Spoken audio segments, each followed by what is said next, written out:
Bonjour. Le 6 avril 2016, ce n'est pas un homme porté par la ferveur d'un peuple, ayant soif de justice sociale, qui se tenait devant le président de la Cour constitutionnelle d'alors pour prêter serment. La posture et le regard interrogatif de Patrice Talon, avant d'avoir entendu le dernier mot officiel, le consacrant président de la République du Bénin, étaient évocateurs. En cas de parjure, que nous subissions les rigueurs de la loi. Monsieur le Président de la République, au nom de la Cour, je prends acte de votre serment et vous renvoie à l'exercice de vos fonctions. On y voyait un homme avec un regard de chirurgien qui ne venait pas panser les plaies, mais opérer à vif le mal national, tout en questionnant du fond de lui la nature des derniers mots qui sortiraient de la bouche du président de la Cour.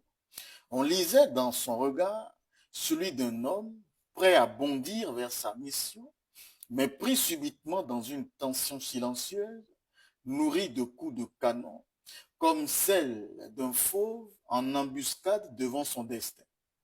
Cependant, lors du même exercice, 5 ans plus tard, sa posture et son regard avaient changé. Le tigre en embuscade de 2016 avait cédé sa place en 2021 à un lion au regard rassuré, moins tendu, plus posé. Il affichait un sourire froid logé au coin des lèvres et une voix plus grave, comme alourdie par le pouvoir ou forgée par l'expérience.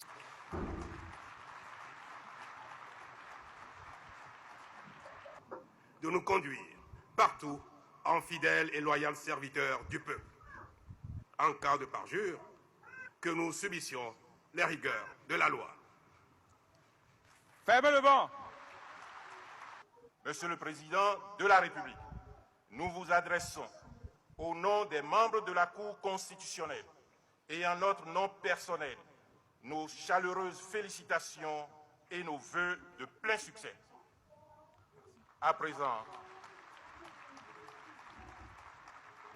l'origine de cette force qui se dégageait de lui venait sans doute de son goût assumé pour le malaise, au service d'une ambition, celle d'arriver à dresser la nation au sommet de la falaise. Dès 2016, Patrice Talon engagea la rupture brutale, sans fioriture, un départ qui, à première vue, semblait hasardeux, voire désastreux, mais qui allait à la fois causer des dégâts, fracturer des intérêts établis, réduire et anéantir les réseaux enracinés, tout en révélant une nouvelle silhouette du Bénin. Le baptême de feu de cette rupture se fit au milieu des hommes en uniforme. Le 13 avril 2016, lors du premier conseil des ministres, le gouvernement dénonçait les irrégularités et abus issus de certains décrets pris sous le régime Boni-Yahi et procédait à la suppression d'une vingtaine d'entre eux. La quasi-totalité de ces décrets touchait au régime indemnitaire et aux avantages spécifiques des forces de sécurité, de la douane et de la police nationale. Ensuite, le général Soumanou Oké et le colonel Megounian Bako furent cités nommément en Conseil des ministres, dans le cadre de l'audit sur les redevances liées à l'escorte des véhicules d'occasion en transit entre 2012 et avril 2016. Leur entreprise Betra BTP fut dénoncée pour avoir encaissé sans aucune contrepartie un montant de 14,312 milliards de francs CFA selon le relevé du Conseil. Ironie du sort, le colonel Bako était le même que Pamphile Zomaou, qui deviendra plus tard le patron des services de renseignement de Patrice Talon, aurait approché pour mener un coup d'État contre Yahi Boni. Fidèle à la chaîne hiérarchique de Yahi Boni, Bako a rapporté les faits, menant à l'interpellation de Zomaou à son domicile le jeudi 21 février 2013, et il sera malmené après dans une cellule à Parakou, dormant à même le sol, au milieu des braqueurs, selon le collège d'avocats qui le défendait. Talon secouait tellement les casernes avec tant de ferveur qu'on en venait à croire qu'il avait semé les graines d'un coup d'État prêt à déferler sur lui dès les premières heures de son règne. Mais Talon avait son agenda. Il connaissait ses forces, faiblesses, opportunités et menaces. Il a donc poursuivi la purge des nominations gelées, des marchés suspendus, des audits commandités à foison, chapeautés par l'insolite mais réaliste interdiction des postes téléviseurs dans l'administration.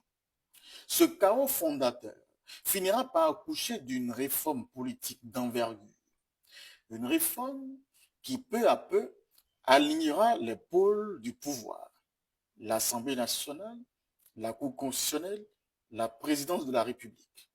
Tous regardant désormais dans la même direction, comme un seul œil ouvert sur un projet implacable.